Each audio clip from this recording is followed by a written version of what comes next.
Good for us to get started right away. We've got a very full agenda today, and thanks for setting up the Zoom and the recording as well. Well, hello everyone, and welcome to our first roundtable event. It's a delight to have you all with us today, and particularly the representatives of a number of organizations who are working in a broadly similar space to that of HPAC. We have for some time now been looking forward to getting these organizations together in such a format, and our aim is to bring us all together as a community of organizations with whom we'd like to engage in deeper conversations about the common aspects of our respective missions. Now, HPAC's mission is to advocate that the world community urgently come together to carry out an equitable, science-based plan of action that includes the climate triad, direct cooling, accelerating emissions reduction, and deploying large-scale removal of greenhouse gases. Now, the goal of these actions, along with enhanced and transformative adaptation and regeneration measures, is to reduce the average global temperature increase to well below 1 degree centigrade from pre-industrial. Doing so will sharply reduce weather extremes, slow and stop the collapse of key ecosystems, avert tipping points, etc. Now, each of the organizations around the table today may express their missions differently, but all of us are undoubtedly committed to averting a climate collapse and to restoring a safe climate. And that's our starting point for building commonalities for purpose and action. We see an opportunity here for the organizations not only to interact with HPAC members, but to meet each other and to share updates about their respective current work and future plans. So we hope to provide a space for some good brainstorming about ways that this community of organizations may collaborate on common agendas in ways that are comfortable to everyone. And that can include stimulating more bilateral and trilateral contacts and conversations among the group of organizations, as well as in these larger scaled gatherings like today. So let's get rolling by giving each organization 5 minutes time to present their remarks as we go around the table, and then allow another 5 minutes for questions from the audience for each of the sets of remarks. And then we'll have an open discussion at the end. For those speaking, in your remarks, you may want to dwell briefly on your perceptions of what might be the benefits to your organization also in participating in such a round table on an ongoing basis. Before I start, are there any questions for clarification of our program today? Anyone want to clarify? Okay, all right, I think it's then pretty clear where we're going. And you all have a copy of the program in the meeting announcement. So I'd like to start, and in no particular order, but to ask our colleague Clive Ellsworth, who moderates nature-based ocean and atmospheric cooling, to start us off with some comments. Clive, the floor is yours. Okay, thank you very much, Dennis. Hello, everyone. If I share my screen, I've just made these slides. Yes, nature-based ocean atmospheric cooling. What is it? It's not really an organization as much as very regular fortnightly Monday Zoom meetings. Many of you come to these meetings, I know, but not everybody. And I had the same thought that Dennis has just said, a similar thought. Speaking produces different outcomes. I was a member of the carbon dioxide removal group and various other email groups, and I saw various kind of disputes going on. Not all disputes, but and I felt a little bit frightened, I suppose, to take part. But I was learning, and I thought, yes, let's see if we can get people talking together. I'd like to meet these people. And there's a long history, but I already knew that we wanted cooling, atmospheric and ocean cooling, as well as greenhouse gas removal. Mainly we get seasoned professionals, scientists, engineers, and activists. So we learned a great deal from Stephen Salter. He used to come he would never missed a meeting until he was ill. Suddenly realized he wasn't going to be with us much longer. And that was a revelation to me, that the power of marine cloud brightening for cooling. And we have Brian von Hertzen. He's there pretty much every time. He's a X Prize winner, $1 million he won for that, for his climate foundation. We have Chris Vivian, who is has been at least chair of, it's called GISAMP. It's a UN body that produces a report every few years on it's so geoengineering, marine protection, and geoengineering and the marine protection there are associated with that. So geoengineering that whilst protecting the ocean, I suppose. We've had both Hugh Hunt and Sean Fitzgerald many times. Things anyone can attend, everyone is welcome. There's only one person we had to block because we couldn't shut him up. But yeah, everyone is welcome. We love having activists and people who don't know much. Okay, so this is really the conclusions we've come to. It's similar to HPAC. This is how I characterize it. Step one, stabilize Earth systems with powerful cooling, such as marine cloud brightening. There's a certain amount of dispute, as you've no doubt many of you've seen, about stratospheric aerosol injection. My volunteer colleague Franz Ost is very he's worried about the tropospheric photosensitivity. So there's a lot of chemistry that happens in the troposphere to clean the air, to actually remove methane and some of the other short-lived climate, all the other short-lived climate pollutants. And if that gets slowed down, so that's still ongoing. So our two steps are stabilize the Earth systems with powerful cooling, to buy time to achieve net zero. And really, we see removing methane and black carbon aerosol as low-hanging fruit, as opposed to removing CO2, which is really difficult. And net zero, I mean, who knows how long that's going to take? I wouldn't be surprised if it takes hundreds of years. This is the effect. We got this from Peter Wadhams of black carbon aerosol in Greenland. If you haven't seen this before, I think you should see this. He took this picture in 2019. And so, of course, black ice is going to absorb more heat from the sun. It's going to accelerate the melting. This is our website.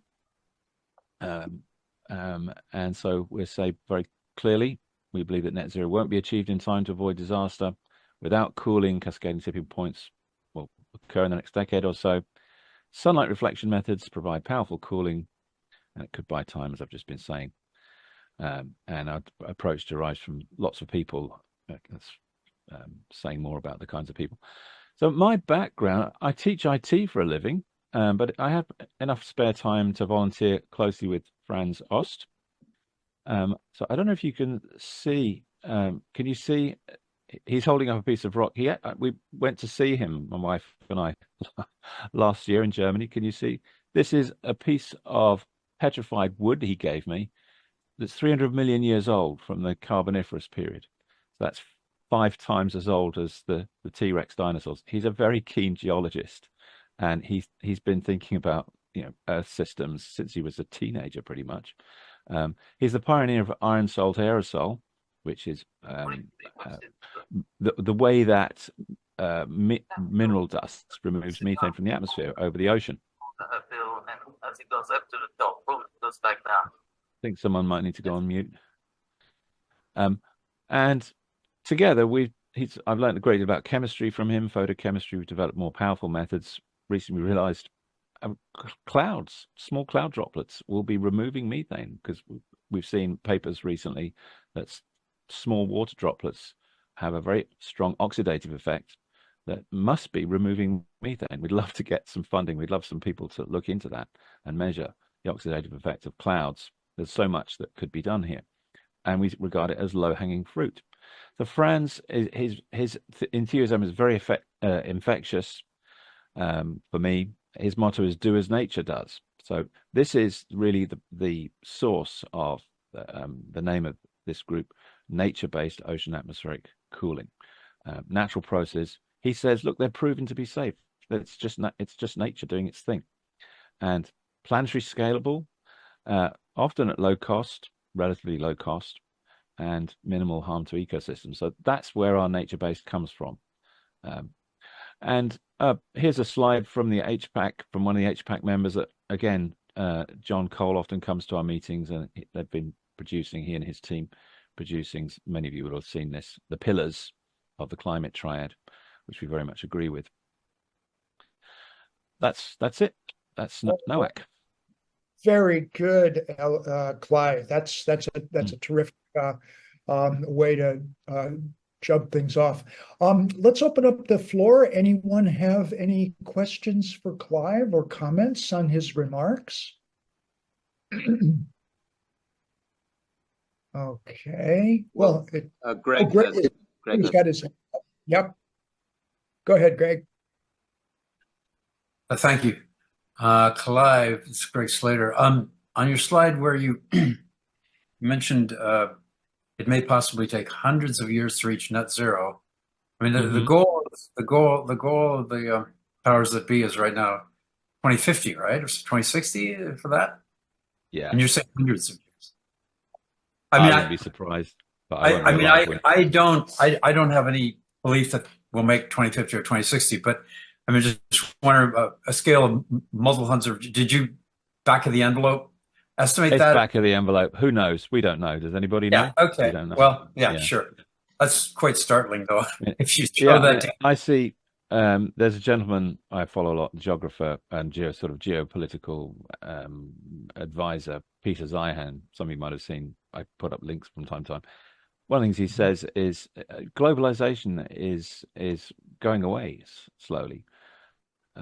Well, it's going to speed up. He says there's demographic collapse happening in the rich industrialized countries. There's going to be it's going to be more difficult. This is what he's one. So this is one possible look at it. That maritime trade will decline. It'll become more difficult as there's more conflict. As the Americans don't see the reason to police the oceans anymore. I mean, you've been doing that for the last several decades since the Second World War, and look what's happened. It's encouraged. People have got rich, and then they say, well, the West is in decline. We want to dominate from now on with our way of doing things. So I can understand that. So he's saying that it's going to be difficult to get oil, for example, and so people will be burning coal more in the future. That's just his view, of course, and nobody really knows. But I think there's a risk. There's the risk that could happen. Certainly. Thank you. Thanks, Clive. Let's try to keep our questions and comments related to the I'll be a bit shorter. aspects, rather than getting into the weeds with the methods, etc. Because this is all about how our organizations can work together more closely. So we have Mike and then Ron. You're on mute. I guess what I want to ask you you've talked about in the past being concerned about the lengthening of methane lifetime due to SAI. I was reading an article just the other day, which was talking about how much the hydrogen economy might also cause the lengthening of the lifetime. Do you also look at that? Yes, we do. Yeah, because hydrogen is a strong reductant, which means it reacts with oxidative radicals in the atmosphere, and so if it's so yes, that's the short answer is yes, we do, and yes, it's a worry. One of the big sinks at the moment, much bigger sink at the moment, is carbon monoxide. Is mopping up the hydroxyl radicals that normally remove methane and keep the air fresh from forest fire. A lot of that's now coming from forest fires, in addition, of course, to combustion that we're all doing from industry and transport and so on. Yeah. Let's have a very quick comment from Ron, and then we'll move on. Oh, hi. Thank you, Clive. I'm wondering if you could just update us on your experiments with putting melting salt or gasifying salt and other approaches to apply to the maritime transport sector to replace the sulfate aerosols per our IMO letter. I'd love to say that we're doing experiments, Ron. We aren't doing experiments, but there's still plenty to think about. So initial proposal was to use plasma arc, but we realized. Is there any way you could raise the volume? I'm sorry, I'm having a hard time. I don't. Can other people hear me? Well, Clive is very, he's very audible to the rest, I think. If I just speak up, that we think it may be possible just with chemistry, with lots of heat and pressure in a sort of afterburner in ships, to add salt to the exhaust of ships and remove the soot from the engine exhaust, and have a really benign aerosol that brightens clouds. So we think it's still possible. We haven't done experiments yet, but we'd love to get some funding for that and have some people look into that. Okay. Well, let's move on, unfortunately. Particularly Alan and Rafe have some time constraints today. So I'd like to move on to Alan Gadian, who's representing rebrighten.org in the meeting today. Alan, the floor is yours. Thank you very much for inviting me, Dennis. I have to say that looking at the audience, there's also John McDonald and Robbie and Brian who could add more to this presentation. I haven't got any slides, but I just wanted to make a few points because there's probably a lot of value in discussion. So the aim of Rebrighten, which I think everyone knows, is to focus on rebrightening the planet. Now, there's various ways one can do this. We're very more skeptical about SAI, but the focus of this group really is on marine cloud brightening. But that also includes clear air brightening, which Danny Rosenfeld is proposing. So the idea is that we inject aerosol CCN of a specific size into the clouds, and most of you appreciate this. Marine cloud brightening was originally called marine cloud whitening, and then we changed the name in about 2008 because it was too much like geoengineering, and we wanted to keep that term out of the conversation. However, it appeared in the conversation, and we're now stuck with it. So it's now, thanks to this group, it's now being called rebrightening. So the idea is there's lots of complex processes in clouds, and we're aiming to try and make mainly stratus clouds brighter, and the techniques involved. The benefits of this obviously are to, as Clive has just said, there's going to be a lot of overlap with what I think everyone says is to keep the planet cooler, and this is going to be needed. I'm afraid I'm very skeptical about removal to get down to 1 degree Celsius. I think it's going to be very difficult with net zero, and it would take a long time, and there's several of us. So originally it was John Latham, Stephen Salter, Peter Wadhams was involved with this. So some of the publications include Peter Wadhams and myself. So we're focusing on this. Stephen Salter actually was pushing it very hard for many years. He had no money, and it's very unfortunate. In the last year of his life, he managed to.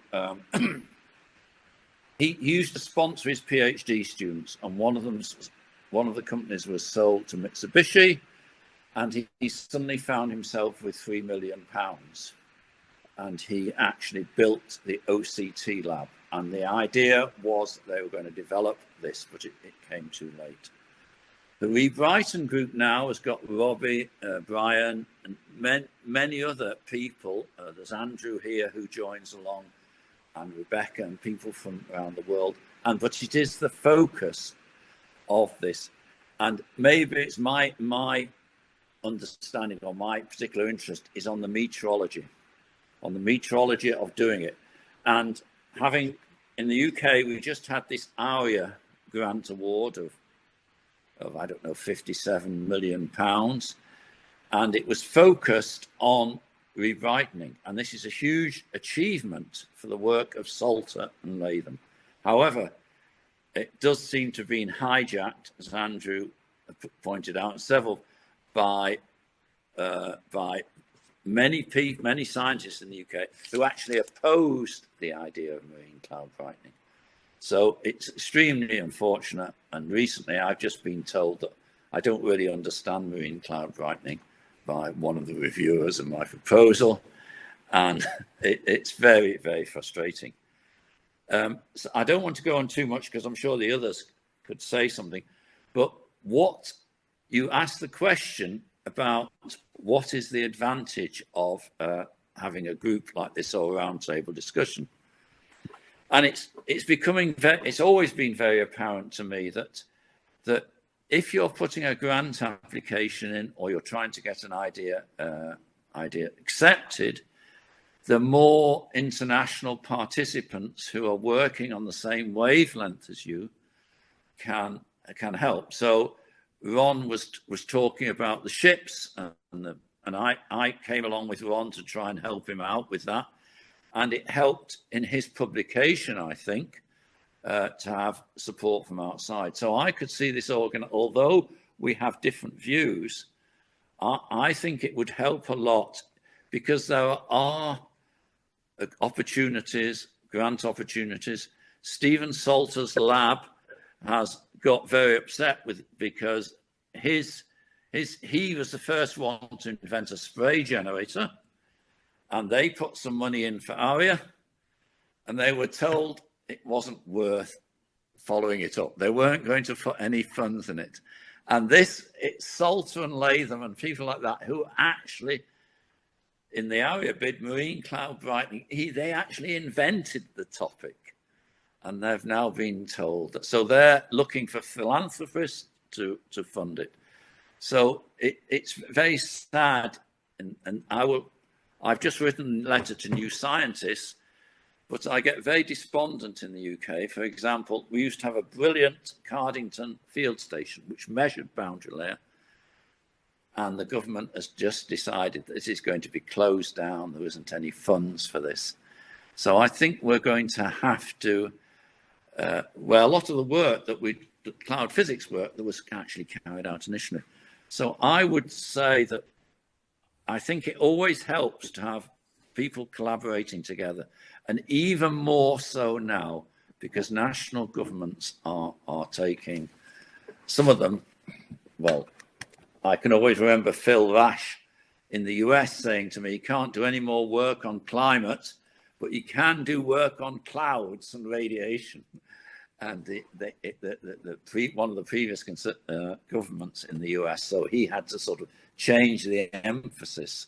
So I just hope that we can all get together. Robbie and John might add more because they've got a different influence, but Re-Brighton tries to get everyone together. And I think if we extended it more with more groups, more opportunities, then we could all help each other more. That's all I'm going to say. Thank you. Well, perhaps I could just add briefly, Alan, we are very much looking at the application of MCB and clear sky brightening, particularly using ships, the waste heat from ships. There could be up to 50% of waste heat that's available for other uses, and this is a really good way to disperse MCB. And there's a little downside for the operators. We're looking at ways where you can do it with this minimal corrosion and downside risk for the shipping operators. We're looking at wind turbines, solar solar thermal to disperse MCB, sea spray for cooling, and retrofitting wind turbines. A number of really exciting ideas, but I'll leave it at that. Thanks. Excellent. Robbie, any comment from your side?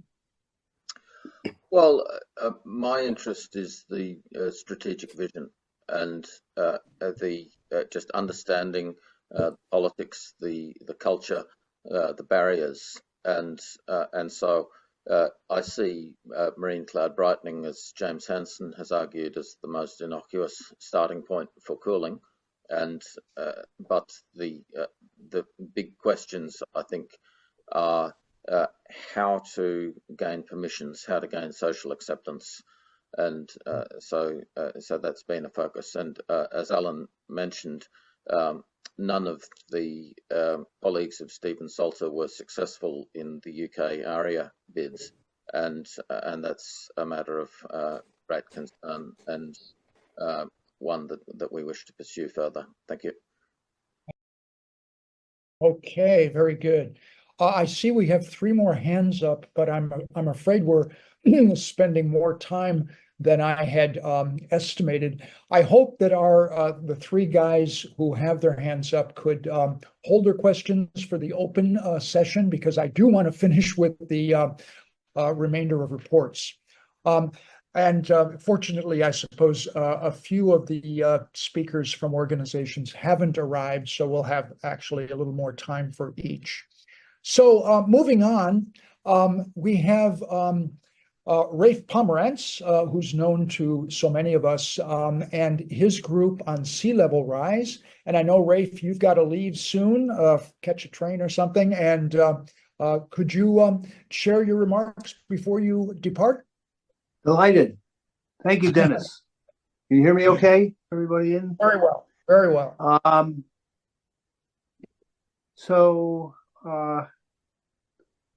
The effort that I'm involved with, this particular collaborative, is focused on trying to develop or propose a second metric to climate goals. You know, the world has only one metric, global temperature, average global temperature. We're calling for the establishment of a sea level rise metric, because the impacts of sea level rise are so much more accessible and understood and threatening than a global temperature average. That's the theory anyway. So we have begun to grow this collaborative group and producing documents and we had a presence at the General Assembly of the UN General Assembly in September, which had a whole day on sea level rise. We have a presence at the Conference of the Parties in Baku going on as we speak. We're engaged now with some members of the US Congress on this. And the basic idea is very simple, is to say that the world needs to establish an upper limit to sea level rise. Now, what's that mean? Well, we all know we can't stop the rise in sea level rise for a long time. But what you can do is reduce the rate, and that's our goal, to minimize the rate. And what does that have to do with policy? Well, the theory goes that if we can drive policy by focusing on a sea level rise metric, because so much is at stake. That's the simple idea. And I would say we started with this effort in Florida, because what's Florida's position? How much sea level rise can Florida take? As you can guess, it's not the greatest politics down there for thinking about climate change. And but we actually, there is a lot going on at the local and regional level. You just don't see it at the gubernatorial or presidential level. So that's the idea. And we now have some diplomats in this group, some scientific people, some people related to the to diplomats of the small island states. And we're, brainstorming strategy as we go forward. And we'll see what comes out of the COP, whether we have a presentation or two. There's a pavilion on the oceans run by Gopalti Ramakrishna from Woods Hole Oceanographic Institute, and Pam Pearson has her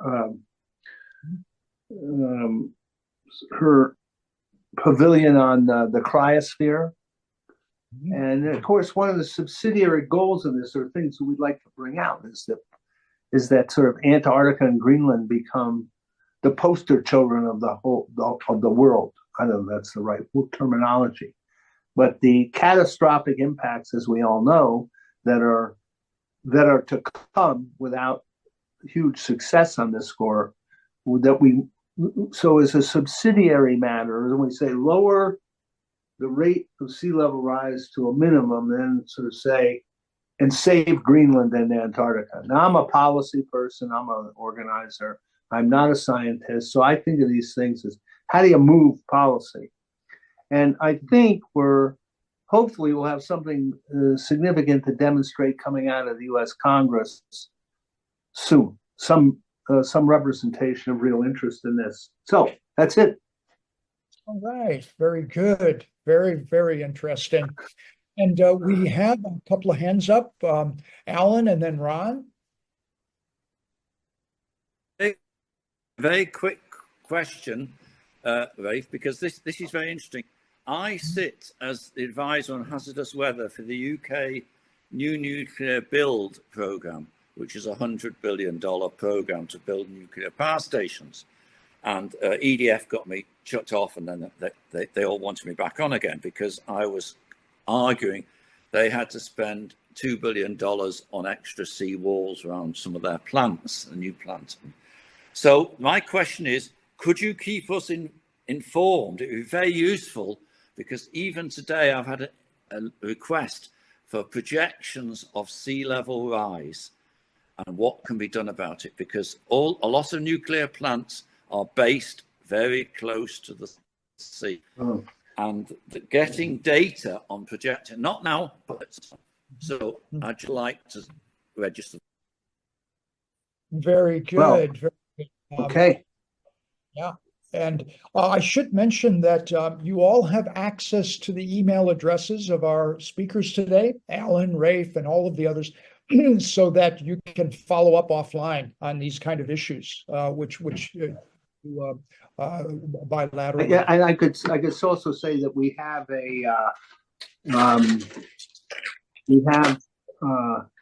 I believe most of our documents are on the website at Rethink Energy Florida.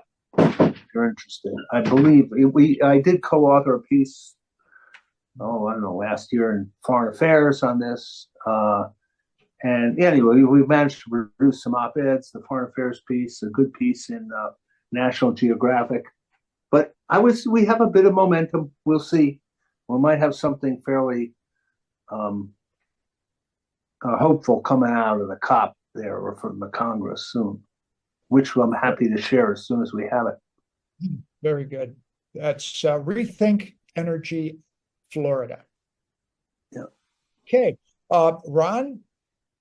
Yeah, quickly, as Rafe, as I'm sure you're aware, that I learned recently that the southeast U.S. coast has one of the highest levels of sea level rise in the world, which is ironic considering Florida. But my question was, have you had any luck in promoting intervention as a way, direct climate cooling or some kind of intervention as a way to reduce and slow down sea level rise? Because right. Otherwise, the way I would see that happening is that if governments get serious about how to do this, then you have to look at all the available mechanisms to get it done. Okay? And jumping right into the intervention argument, and all the politics of that is tricky.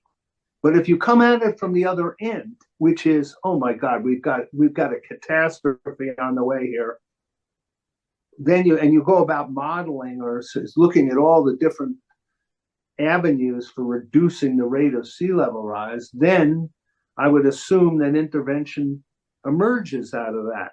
So that's the way I would do it. So we're at a different end of this, and even in my group, we have the usual politics around that issue, so it's a little hard to push. But I think it would emerge once you would think that with where we are and what's in the bank, so to speak, of future warming and sea level rise. Yeah, that's a very interesting point. And just one small follow-up, the small island states, can you get any of them interested in reversing the IMO termination shock per our letter? Because we've been trying to get sponsors to get the IMO to consider it. And this is, of course, related to my prior question. That's something we'd have to talk about offline, because my in-depth knowledge of that issue is low. Okay, very good. There's an offline conversation we've started. Okay. Could I just mention one thing, Dennis, if that's all right? So I've been in some dialogue with the principal climate advisor to the government of Tuvalu, and who is obviously one of the nations at greatest risk of extinction, of going out of existence due to sea level rise. And his reply to me was that he was not interested in any discussion about solar geoengineering. And so that sort of blockage is very strong, and the ability to get small island states to engage on direct climate cooling faces major barriers. Right. Okay. Challenges there in the small island states. Now let's move on to Soumitra. Thank you very much. I've got to run. Climate Initiative. Sure, Rafe, if you have to break off, we'll be in touch offline. Okay, great. Thanks for the chance. All right. Soumitra, the floor is yours. Thank you, everyone, for giving me an opportunity to talk about Healthy Climate Initiative. We started this Healthy Climate Initiative a few years ago. First, we started with the idea of advocacy awareness campaign, and then we started following up with other projects, nature-based project, as well as geoengineering, so to call, if you can call that project. I came across Leslie Field, and she was struggling at that time with her Alaska project, meaning Arctic project. And I suggested why not to make this field trial in Himalayas, because the Himalayas are melting fast, causing a huge amount of flooding and water crisis. And we are talking about 2 to 3 billion people who are dependent on the Himalayan glaciers. So we started talking, and then several groups joined.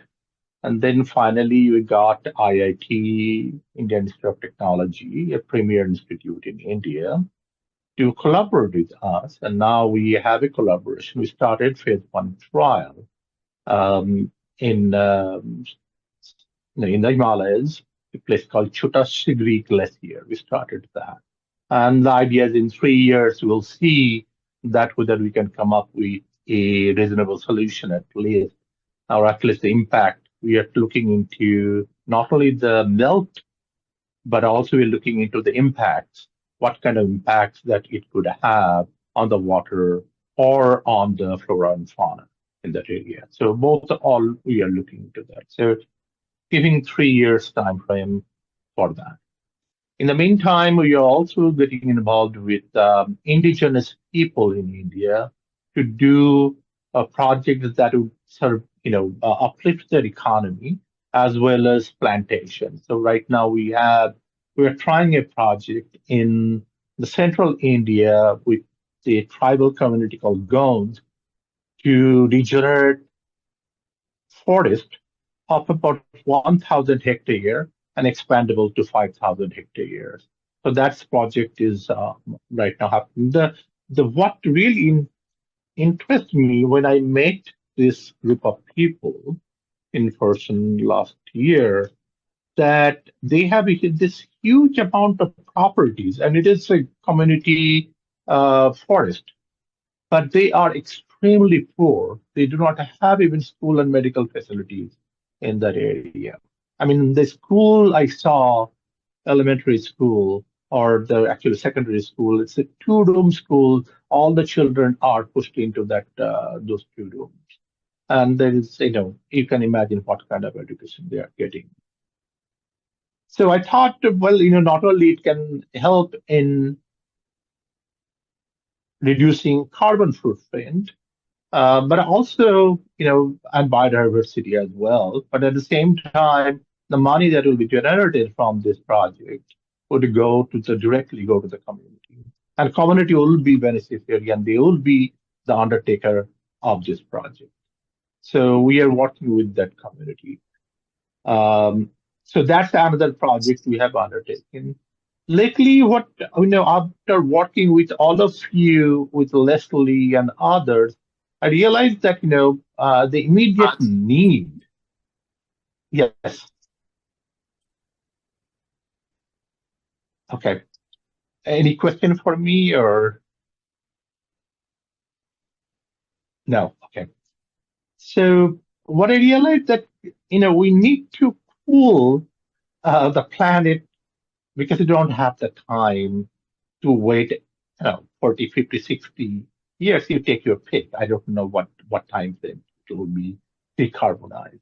And even if you decarbonize in, let us say, the best time 250 years, so excess carbon, trillions of carbon, tons of carbon will be there, and 10% will be 2 point, I don't know, like you can take a peek 2 degrees Celsius, and we already know what we are seeing in 1.5 degrees Celsius or 1.2 degrees Celsius.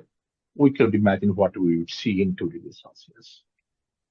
So there is a need for a band-aid solution. And I see there are a lot of people working like in embedded cloud brightening, HCI. There are lots of posts of, from non-controversial to very controversial technologies out there that could impact positively to certain parts of the world. But the challenge I find is that there is, one part is the technology innovation, and I work with MITRE. Right now, I have a project with MITRE, and for another part for the U.S. government, I work with the U.S. government, and the challenge is really not that idea, but also get to deploy those ideas. You need to have that. I think it's a huge challenge is getting them into political and social acceptance part. And that's what partly I do for the U.S. government. And that's what I want to do for the climate projects as well, that there are scientists who are working, but there are certain other groups of people are needed to bring this, popularize this for social and political acceptance. So in that side, I'm focusing a lot now, going from January next year, a campaign for social and political acceptance. We'll have 5 one-day workshops in 5 cities in January next year. And plan is to have at least 10 workshops in 2025, targeting about 2,000 people, activists to generate 2,000 activists per year. And then we'll have 2026, a global conference annually in Delhi involving policymakers, scientists, activists, media, all of them together to have that, make a big bang out of this every year. And finally, when we have enough people globally and nationally, then we'll have a global climate march from Kanyakumari to Kashmir, which is a 3,000-kilometer walk, and 6 months walking around this, whole country. Walking is very common in India. This is not uncommon. A lot of leaders have done this in the past, and so this is something well accepted to do that and gets the attention that we need if we get enough people. Now, you asked me the question to begin with, that whether, roundtable collaboration, this we need. absolutely we need. I'm reaching out to anyone, everyone possible to be part of it, because this problem is not alone. It's a huge problem. I mean, anyone can say that no, we can do it by ourselves. I mean, that's a foolish dream. There's no way you can do that. The more people we need, more people we can gather, better we could be, stronger we would be. So I definitely support, and I reach out to everyone I possible to bring them to help us to get there. And that's what, my pitch, if you have any questions. Very, very good. That's terrific. And we have just recently signed a memorandum of understanding or agreement with Healthy Climate Initiative. So we have a good collaboration developing rapidly. And it's just fascinating, the work that you're initiating in India and leading up to this global conference in Delhi. And I hope that we can provide a lot of support for that.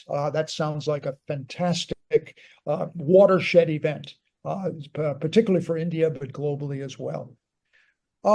Yes. So I just wanted to say one more thing before so when I say India, that is in India because, there is I see that I have more leverage in India for this to get accepted than I have in the US at the moment.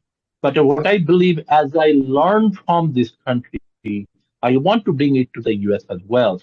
Because that's my, my organization is registered both in the US as well as in India. So I want to do both.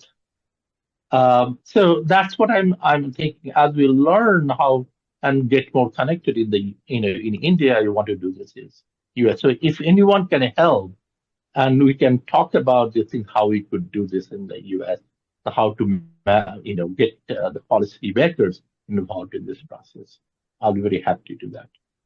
Absolutely, absolutely. We'll be in close touch to support and underpin your efforts.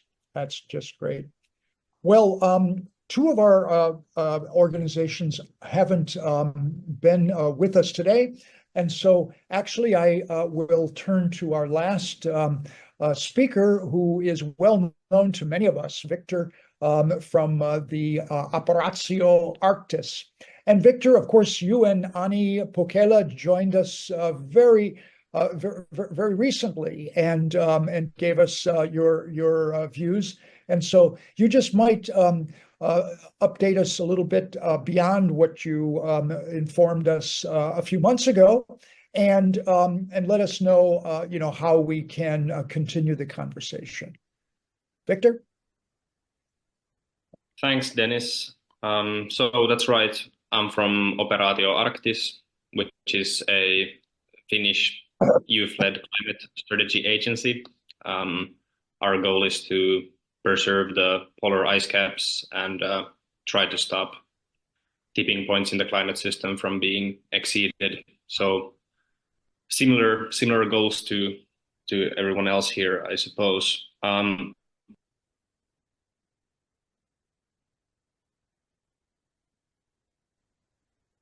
You are muted. Viktor, you're on. Yeah. Okay, you're back. You're back, I think. Yeah. You're back. Yeah. Okay. Did you hear anything of what I said? Yes, you were just off. The beginning. Okay, great. Well, as Dr. Soumitra Das was saying, and I had the pleasure to speak with him as well some weeks ago, he feels like he has more leverage in India to impact policy than in the US, for example. And we are feeling a little bit similarly. So we could have a great impact in Finland because we have managed to get somewhat of a good reputation around here. So we're trying to get tipping point governance into the climate strategy of Finland, and perhaps the recent open letter from HPAC scientists to the Nordic ministers could give that effort a little bit of a boost. So essentially the thinking is if governments aren't recognizing tipping points as issues in their climate strategies, then a response to them seems quite unlikely. So perhaps tipping point governance can be one way to introduce the intervention discussion to a higher level. Yeah, we're a group of 10 people. Our oldest member just turned 30, Anton. Yeah, I don't know what else to say. Let's save some time for discussion. Yeah. Excellent, excellent. Yes, this new letter of climate scientists to the Nordic ministers, of course, was a very interesting development, and I'm sure that it will assist you in your efforts in Finland and the Nordic countries. And I hope that we can see some progress there. And indeed, I think that our continuing relationship is very, very exciting because of the youth and energy that you bring to our work of more senior professionals that dominate our other organizations. Any particular comments or questions for Viktor? Because we still have a few minutes, I'd like to open up the floor for discussion more broadly as well. Gregory, your hand is up. Thank you. Thanks for the presentation or your discussion. You mentioned that you were trying to bring an accounting of tipping points into the discussion at the high level for planning globally. Is there, I mean, what is the status in the IPCC, et cetera, as far as accounting for tipping points or recognizing them, to your knowledge? Well, the IPCC says that in the range of 1.5 to 2.5 degrees Celsius, the risk of crossing tipping points becomes high. So obviously the IPCC recognizes tipping points. Perhaps there has been some developments in recent years concerning the science and best estimates that isn't really represented in the IPCC reports, but yeah, it's recognized there. But policy-wise, not too much. There was the OECD, so the Organization for Economic Co-Development, that did a little bit of a literature review on what's written on tipping points, and they estimated that, well, the social cost of carbon, which is this tool used in climate policy, would be anywhere from 2 to maybe even 8 times higher if you account for tipping points into the estimation of the social cost of carbon. There are some examples of this, but it's difficult to incorporate into policy because of the uncertainties regarding it. So, right. Maybe, okay. Yeah. Thank you. Yeah. Thank you very much. Mm-hmm. Okay. Very good. Clive, your hand is up. Yeah, just a comment, really. Your way of speaking, Viktor, seems a little bit. So let me just say, what goes through my mind. I'm in my 60s. And so for me, it's not the same as someone your age, and you speak with a gravitas that's much more relevant to someone your age, when you see what could happen throughout your lifetime. So the value of your speaking, don't ever underestimate the value of your speaking, because you speak with an incredible, you and Annie, very impressive. You speak with an incredible gravitas that's appropriate to, what's likely to happen if there's no, effective action throughout your lifetime and in the next decade, especially this next decade and after that. Yeah, very well said, Clive. Thank you, Clive.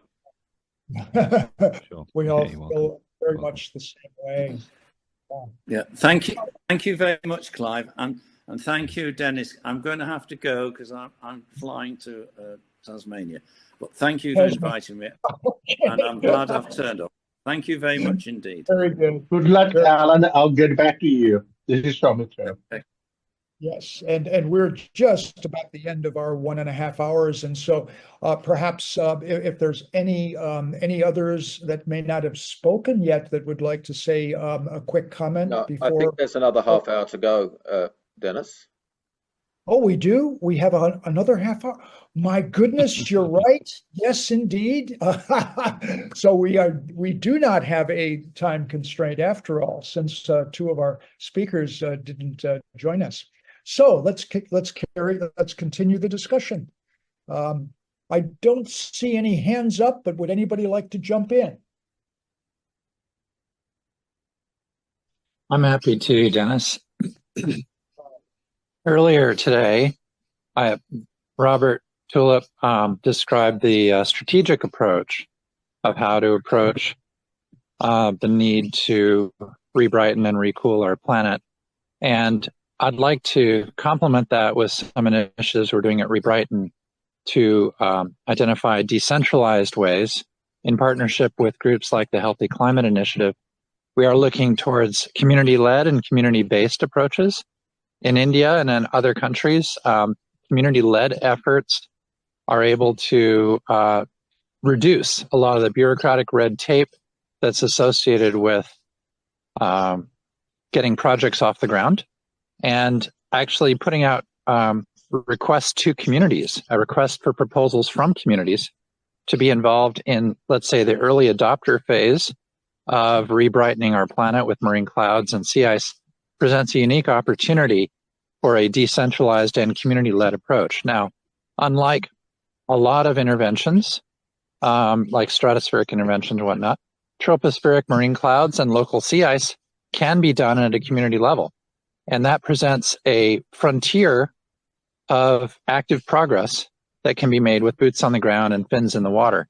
So we are encouraging a decentralized and community-led approach going forward, engaging with Soumitra Das and the Healthy Climate Initiative in India, but also looking at communities across the world that could potentially help lead the way in showing the way to keeping their communities and regions and coastlines cool enough during the climate disruptions to come.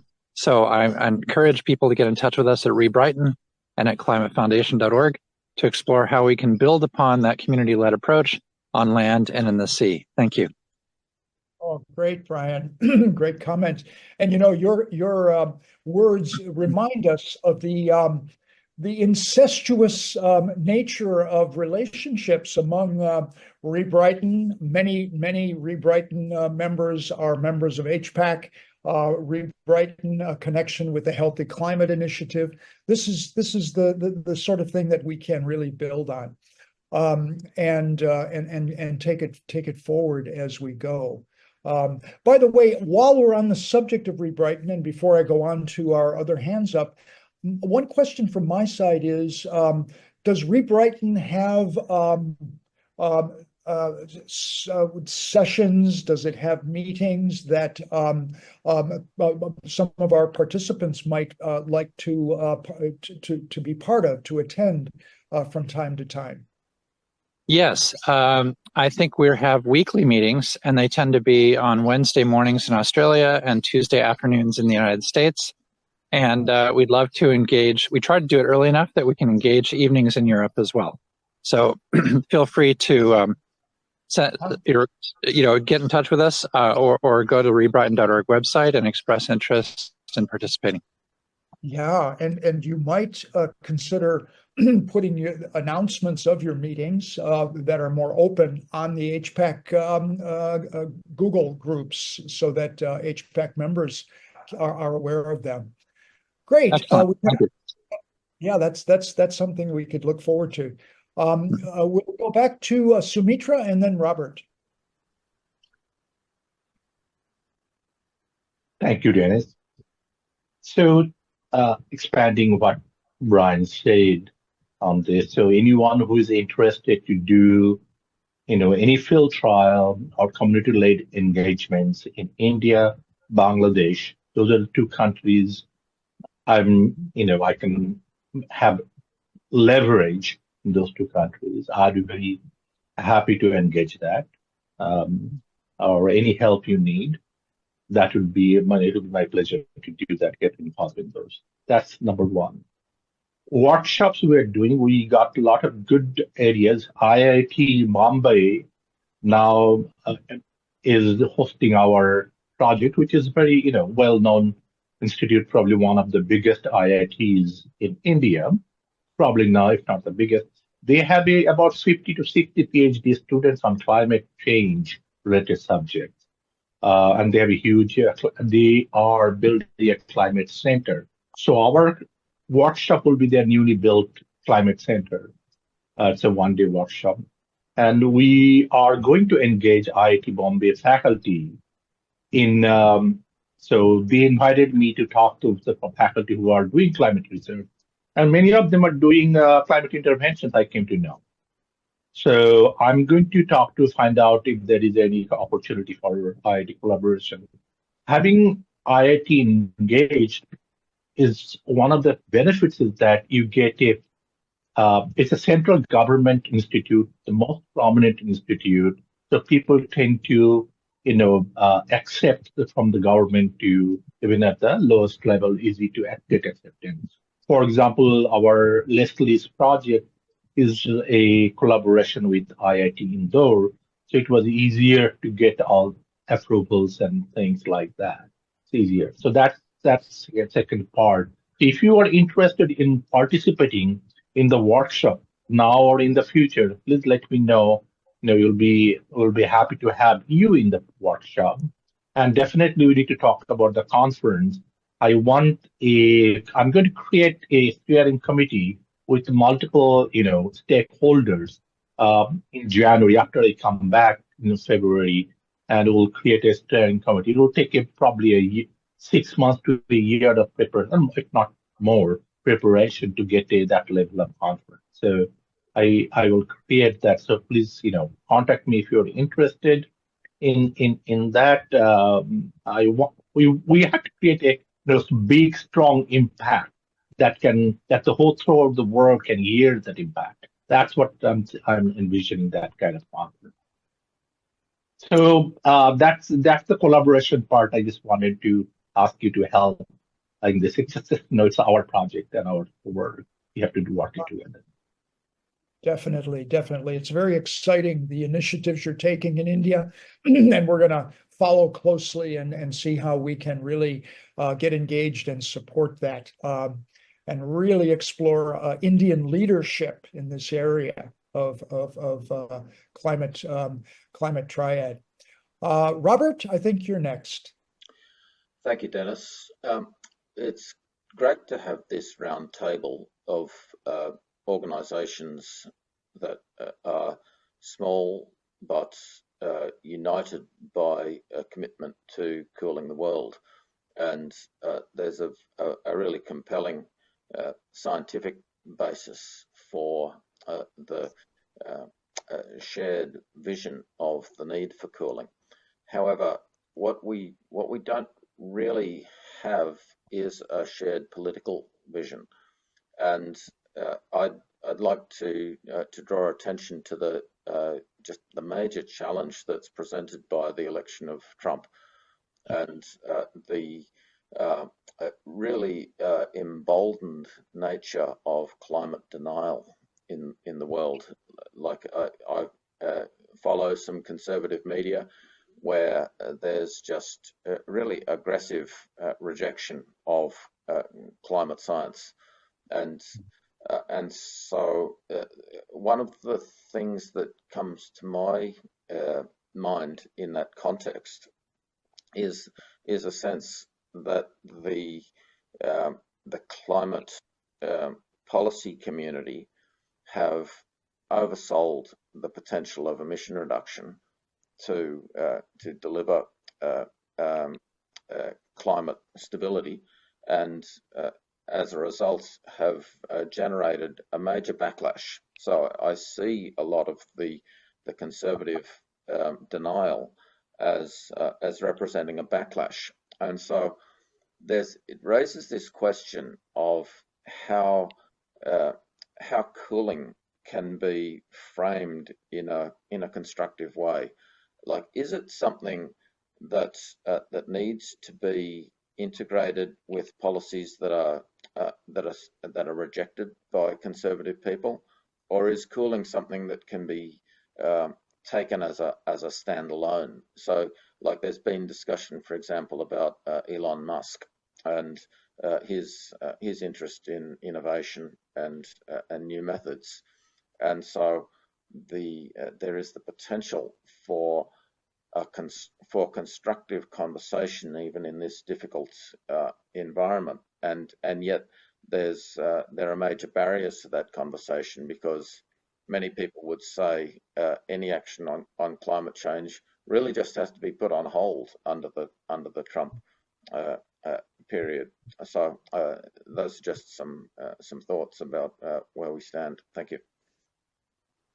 Those are excellent thoughts, and I've been personally looking at the implications of the Trump presidency, and I see some bright lights, bright opportunities there as well. One of which is the sheer despondency that those who are married to the emissions reduction alone prospect, as they begin to self-reflect on how much more difficult their position is to defend these days, and therefore the Trump election may actually have a feedback to their becoming more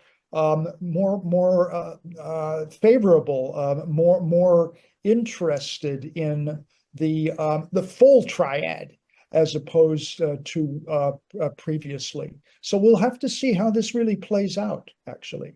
And as you say, looking at getting the right hooks for conservatives to get engaged as well, and industry, private sector. Right, we've got two hands up here. Oh, Andrew Lockley. Welcome, Andrew. Please go ahead.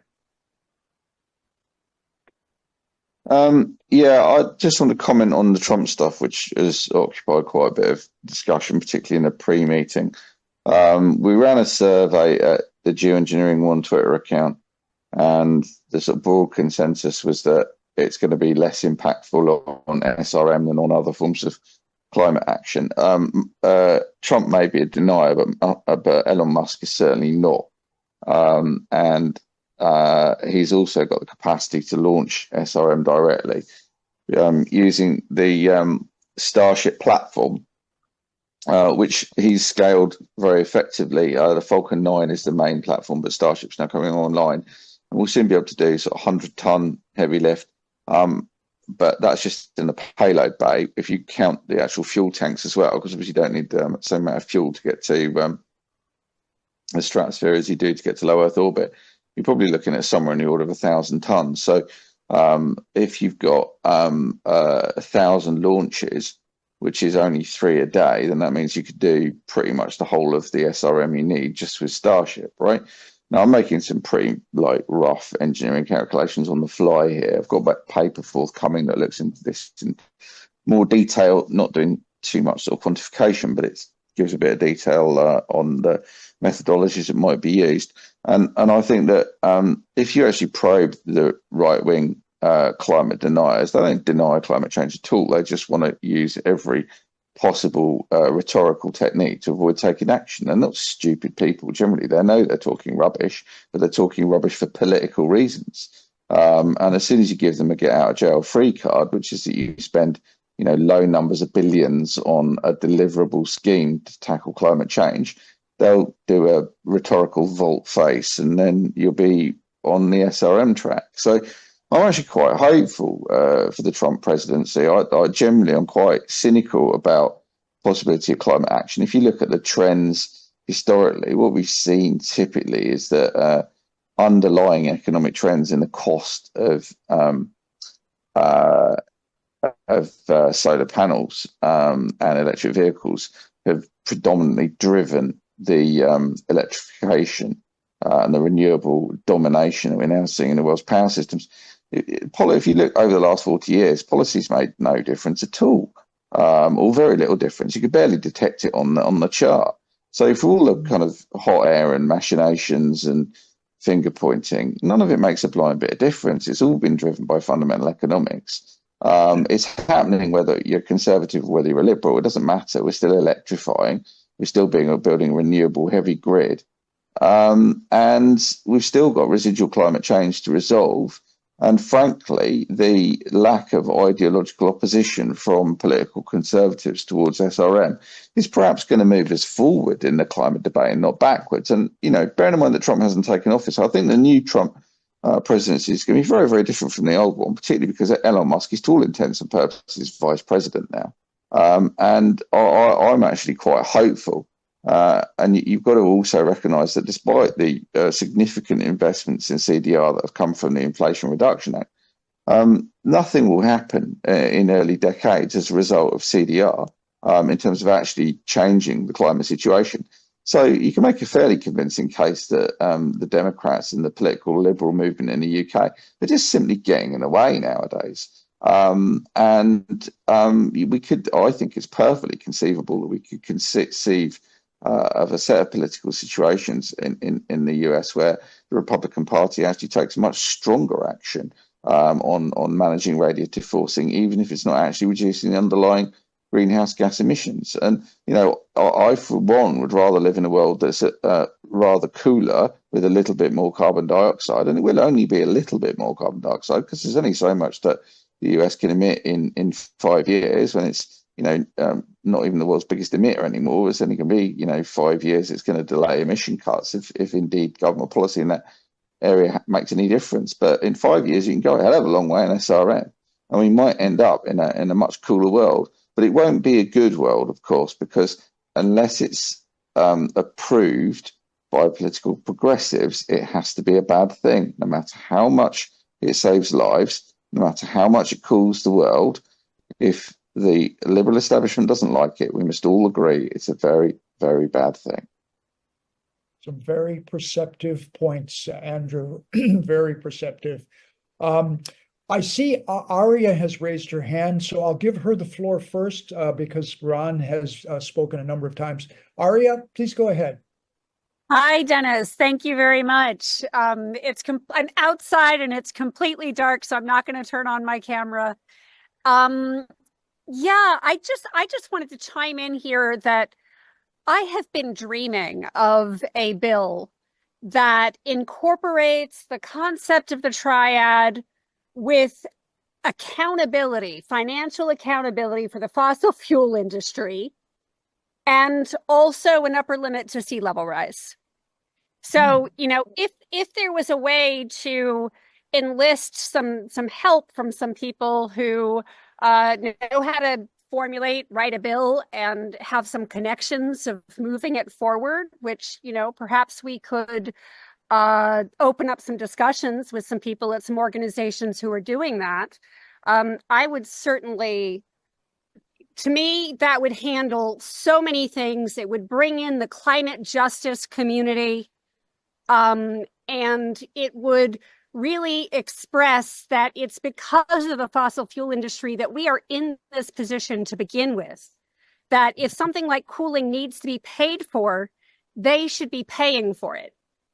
So, I just think something could be put together that would appeal to a lot of audiences while also creating a narrative in terms of the upper limit to sea level rise, which you can really start talking about the real impacts on land of sea level rise. Like, no, it's not giving you more oceanfront property.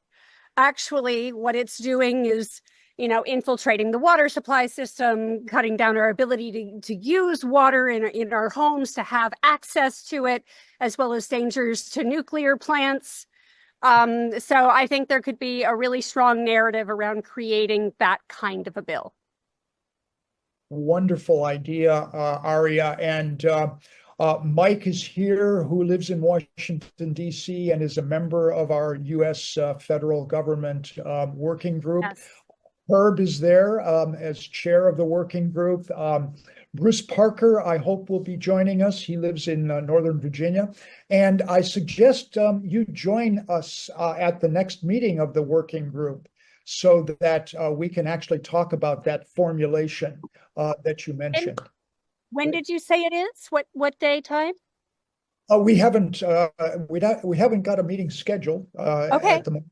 But, I'm going to put Great. you on the list so Great. you can join. Very Great. good follow. Fun. Yes.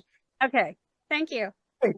And Marshall, you haven't spoken yet.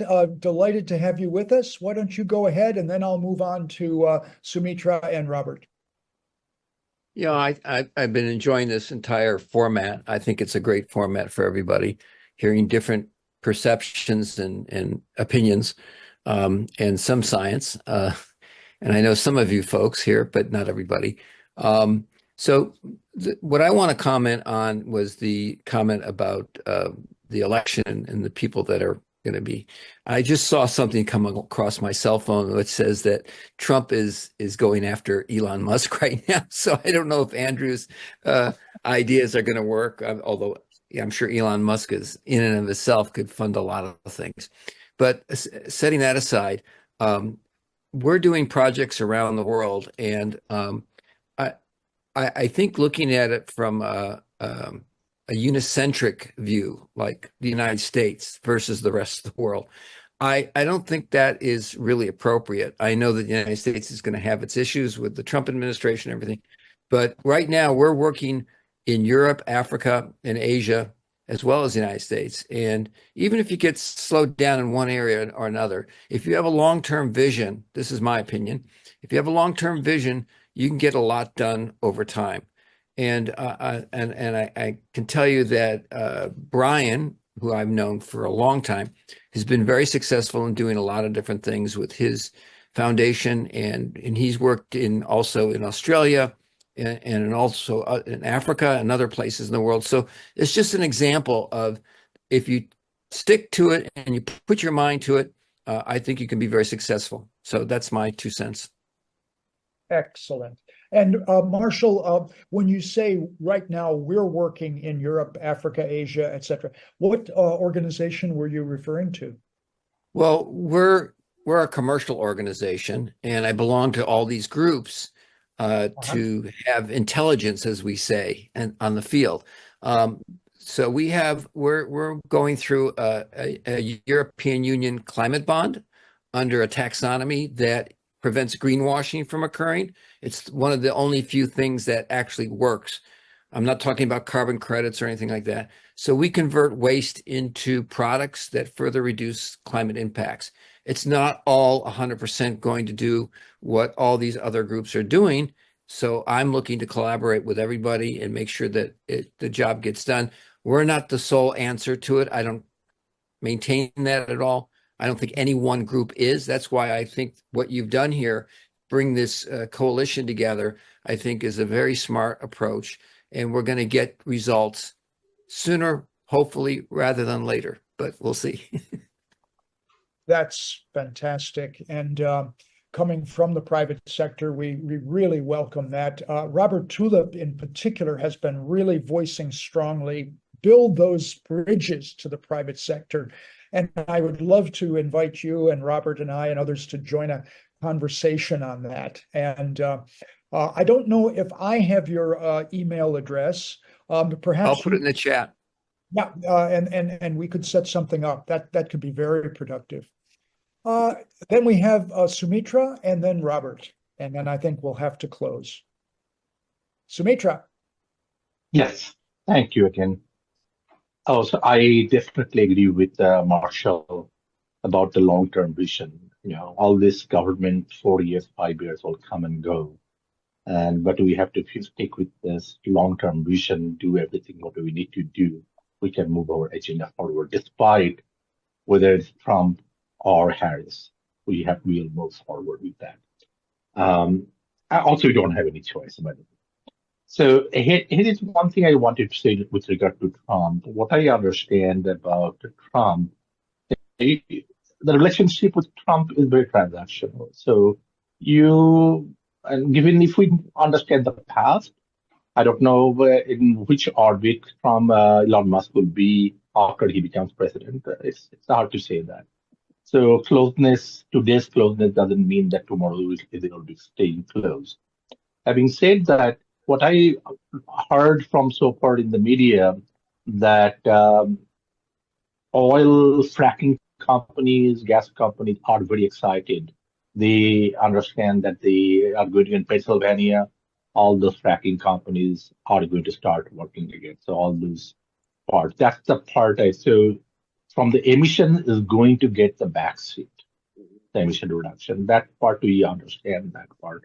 So far, even though we do not know exactly, but hearing all the excitement from different constituents, we understand that's probably one thing. What will happen with geoengineering or this other aspect, cooling, direct cooling aspect, we do not know, but there is an opportunity I think we do have because there is an unknown, and perhaps Elon Musk being there, we could open that conversation. And I'd be very interested if we can form a coalition and see how we can bring this, we can brainstorm and how we can bring it forward in the Trump administration going forward. That's a very interesting offer, Soumitra. Let's follow up together on that. Right, and now, Robert? Continuing on the discussion of the politics, there's been a lot of commentary on the soul searching among the Democrats about what they might have done wrong, how things can be, what they can do now to engage on climate change. And one blog that's fairly new that I've been following is 1% Brighter by Kiko Toro, and I've just put the link to that in the chat. And I'll just share his page. And so, like, for example, if you don't understand aerosols, you don't understand. That's his latest blog today, Democracy and the Climate, and just debate around methane. I've found it really quite valuable, the strategic logic of climate repair. And yeah, so, but what it illustrates to me is that again, this question that we were raising, and that I think Andrew Lockley provided some really helpful thoughts on, about just isolating cooling as a standalone issue, and then, as Dennis said, my interest is identifying the constituencies of support. And in the private sector, there's principally the insurance industry. I would say the agriculture and shipping and tourism industries have a major commercial interest in cooling, but that case has not been presented to them sufficiently. Like, people say, oh, the insurance industry are not going to help, but I really think it's about finding the avenues to present the argument as to why they should. And I'd hoped to be able to work with the ARIA program in the UK on that, but they expressed the lack of interest in following up. So I'll leave it at that. Thank you. Mm-hmm. Very, very important, Robert. I think your strenuous efforts to get us connected with these private sector segments like insurance, agriculture, tourism, etc., could over time really bear some very important fruit. When you say strenuous, I'm not sure that I've done anything to reach out to them directly. Like, I tend to just talk to people here, and think about how to make those approaches most effectively, and that's what I'd like to explore. Very good, very good. But you have been strenuous in expressing your support for that, and to mobilize our concern. And now that Marshall is with us, I think a conversation with him on some of this will be very interesting.